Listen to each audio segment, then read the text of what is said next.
Sébastien Lecornu nem há um mês estava no cargo, mas durante praticamente este mês também não tinha conseguido ainda nomear os ministros. Viva! Está com o Expresso da Manhã. Eu sou o Paulo Baldaia.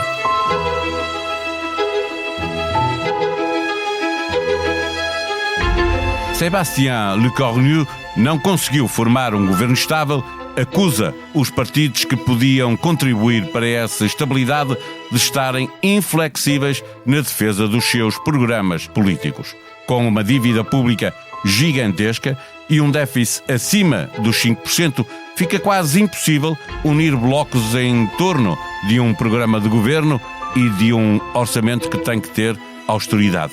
Aconteceu-lhe a ele o que já tinha acontecido a François Bayrou e Michel Barnier, só que Lecornu acaba de bater o recorde de primeiro-ministro menos tempo em funções.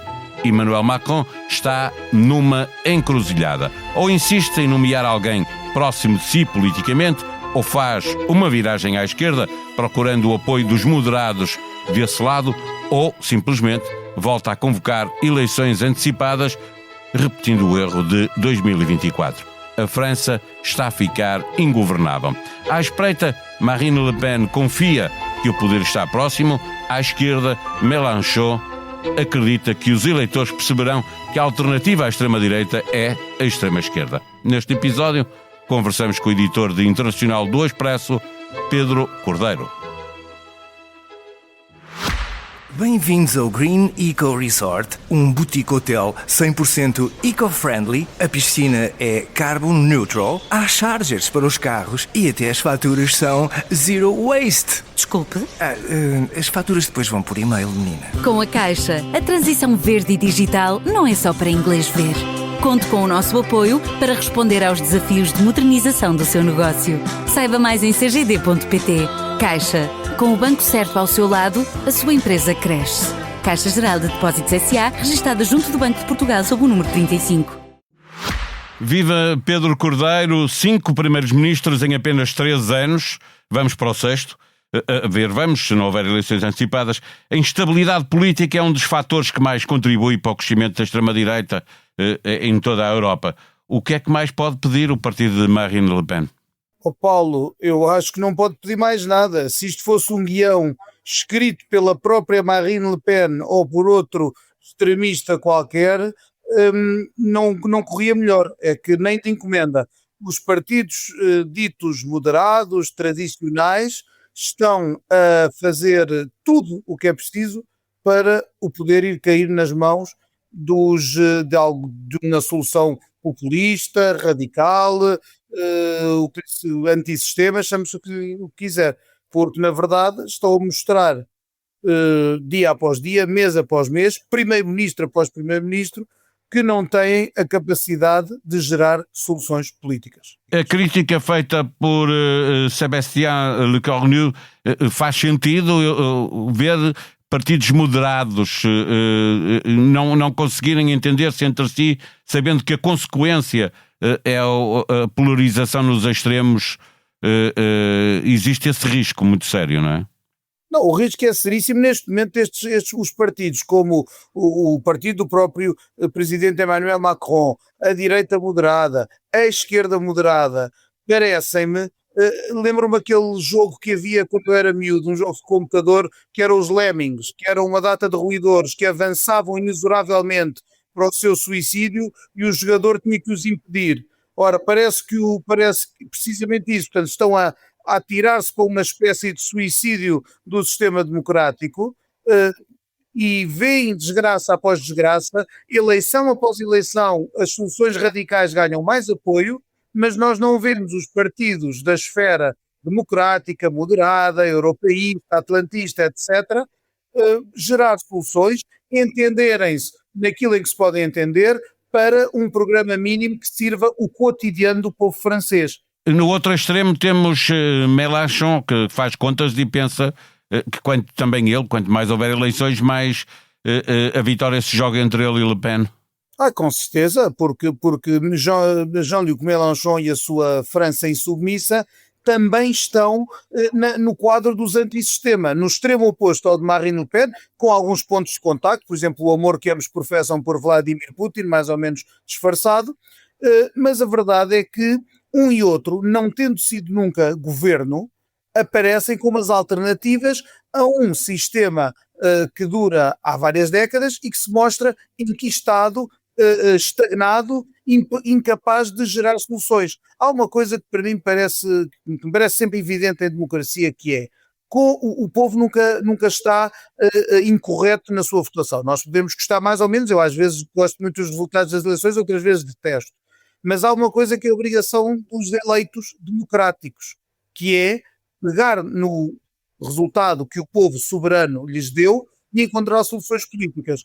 Ora, os partidos franceses estão há ano e meio, pelo menos, estou a referir-me só às últimas... Sim, e já isso foi um erro quando Macron convocou essas eleições, não é? Isso foi um tiro no pé. Se o Macron comprasse uma espingarda e apontasse diretamente aos pés, e estou a falar em sentido não metafórico, tinha feito melhor. Agora, a verdade é que, pelo menos desde essas eleições do verão de 2024, que os partidos franceses estão a fazer o contrário do que é a sua obrigação democrática, que é peguem com humildade no resultado que o povo lhes deu e criem uma solução de governo decente e estável. Isto é o mínimo que se pede a um eleito democrata. E isto não é o que eles não estão a fazer há ano e meio, e obviamente que a cada falhança, a cada novo primeiro-ministro, a cada novo tiro no pé de Macron, os Mélenchon e Marine Le Pen, já para não falar de outros que eles têm atrelados, são quem ganha.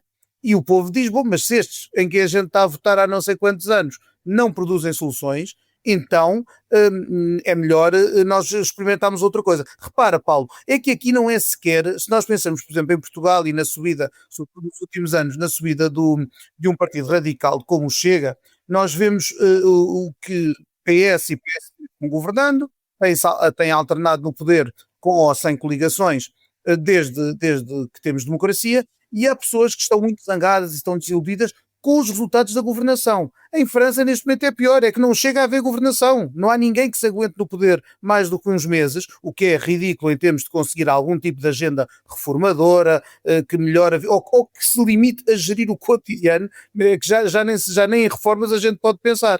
Portanto, isto é um falhanço estrepitoso e só favorece, nisso estou completamente de acordo com o teu receio, só favorece as soluções extremistas, que um dia as pessoas dizem, bom, se não é possível fazer governo com os do centro, vamos para os extremos tentar fazer um governo. Macron está obrigado a procurar uma solução diferente, procurar, por exemplo, uma maioria que possa incluir alguém que esteja no bloco de esquerda, estou a pensar nos socialistas, para tentar alargar? Eu acho que sim, acho que uma solução para a França, pelo menos a aritmética permiti-lo-ia, seria algo um bocadinho parecido com o que se fez na Áustria, que foi um governo do centro-direita, centro-esquerda e liberais para, de facto, manter fora do governo a direita radical. Portanto, aqui o que é que seria? Tratar-se-ia de o PS francês, que é a esquerda moderada, o partido de Macron, que é uma espécie de centro-liberal, e a direita, outrora dizia-se gaullista, portanto, que é no fundo o centro-direita tradicional, tentarem, que são partidos todos eles pró-NATO, pró-União Europeia, estão de acordo nos básicos de uma democracia liberal e numa economia de mercado, com uns mais estatistas, outros um bocadinho mais privatizadores, com certeza com diferentes visões quanto à generosidade do Estado Social, mas ainda assim não me parece incompatíveis, teriam de se juntar e formar um acordo de mínimos. E o Presidente tem responsabilidades, porque, na verdade, o Presidente Macron tem fugido no ano e meio que passou, tem fugido como o diabo da cruz de incluir os socialistas numa solução de governo. Talvez pode castigar por terem aderido àquela frente de esquerda em que ia tudo, dos moderados até ao Mélenchon, passando por comunistas e ecologistas, ia tudo junto. E eu julgo que Macron não gostou disso. Mas neste momento já estamos para lá desses bloqueios e tínhamos que estar já num ambiente de urgência total. E Macron podia apelar. Ele que até foi ministro de um governo socialista, que teve uma primeira-ministra, Elisabeth Borne, vinda da área socialista, podia perfeitamente, e teria-se de ver, e devia ter essa capacidade, de ser um agregador que pegasse nos socialistas, na direita, golista e no centro liberal e dizer, vocês têm que se entender, nós temos que nos entender e criar aqui um programa de governo mínimo de denominador comum. A alternativa é convocar novamente legislativas antecipadas? Bom, essa é repara, em democracia essa é sempre uma alternativa. A democracia não tem becos sem saída, porque há sempre a hipótese de devolver a voz ao povo e o povo se exprime soberanamente. Eu, se fosse povo francês neste momento, estava muito chateado. O povo francês é um povo que até tem alguma tendência para se zangar. Neste caso, quem é que pode censurá-los? Eu estaria pior que estragado se fosse um francês. Já me chateia enquanto democrata vizinho de França, já me chateia. E o mal que isso está a fazer também à Europa e às democracias europeias, porque a França, tudo o que se passa em França influencia o resto da União. Portanto, eu neste momento acho que se houvesse eleições, provavelmente íamos assistir a uma subida das soluções mais radicais. Pois, e a questão é essa, Pedro. Aos partidos do centro, porque realmente não têm cumprido os A questão é essa, e se as próximas eleições, se existirem, vão existir mais cedo ou mais tarde, polarizarem nos extremos, a própria presidência de Macron pode ser posta em causa? A presidência de Macron pode ser posta em causa, sim, ele pode ficar mostrar-se tão incapaz que haja revoltas populares no limite que o obrigasse a renunciar ao cargo. Eu não acho isso muito provável, mas também não o excluo. Agora, Paulo, mesmo que não caia antes do fim do seu quinquênio, a verdade é que o mandato de Macron acaba em primavera de 27 e é o segundo e último mandato. Ele não pode constitucionalmente ter um terceiro mandato.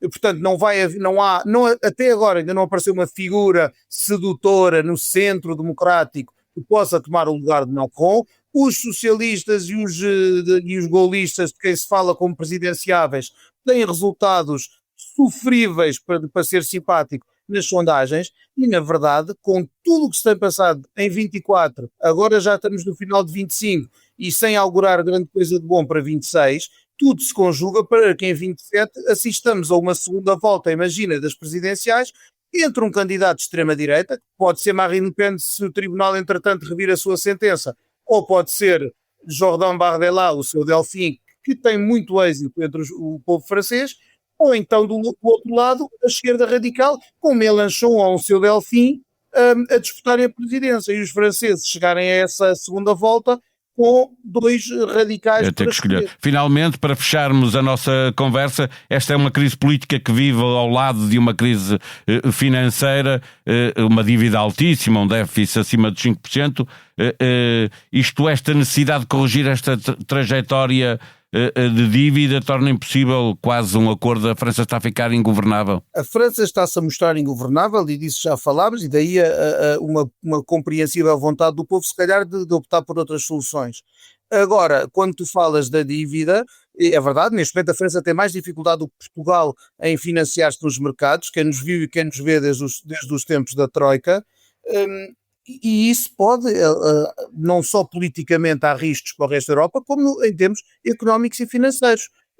Nós sabemos que as economias estão altamente interligadas e que pode haver efeitos dominó que sejam bastante complicados. Claro que está que a necessidade de conter a dívida francesa obriga qualquer governo a ter algumas medidas impopulares. E isso é sempre difícil de assumir, porque ninguém quer ficar com a culpa de fui eu que aumentei impostos ou fui eu que cortei benefícios. Não querer tomar medidas impopulares para não perder votos é algo que já vimos muitos partidos fazerem em democracia. Muitas vezes isso acaba por ser nocivo para a própria democracia. Hoje quero falar-lhe de Mobi Boom, o novo podcast do Expresso que liga inovação, transportes e qualidade de vida nas cidades. Novos episódios todos os domingos de manhã que convidam à reflexão sobre como nos movemos e como queremos viver nas cidades. O jornalista Luís Costa Branco, ciclista urbano há vários anos, partilha nesta série de entrevistas curtas a sua paixão por formas de deslocação mais sustentáveis e práticas. Ao longo de 6 meses, o podcast vai explorar temas como carros elétricos, trotinetas, bicicletas, transportes públicos, logística urbana, jardins e cidades inteligentes. Uma proposta de escuta para quem acredita em cidades mais verdes, humanas e eficientes. A sonoplastia deste episódio foi de João Martins. Nós vamos voltar amanhã. Até lá, tenham um bom dia.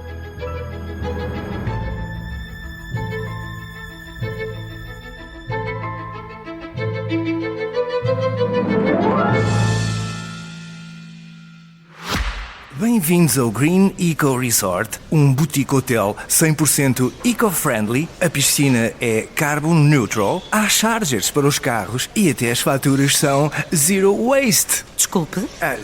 As faturas depois vão por e-mail, menina. Com a Caixa, a transição verde e digital não é só para inglês ver.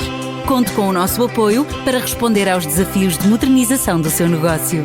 Saiba mais em cgd.pt. Caixa. Com o banco certo ao seu lado, a sua empresa cresce. Caixa Geral de Depósitos S.A., registada junto do Banco de Portugal sob o número 35.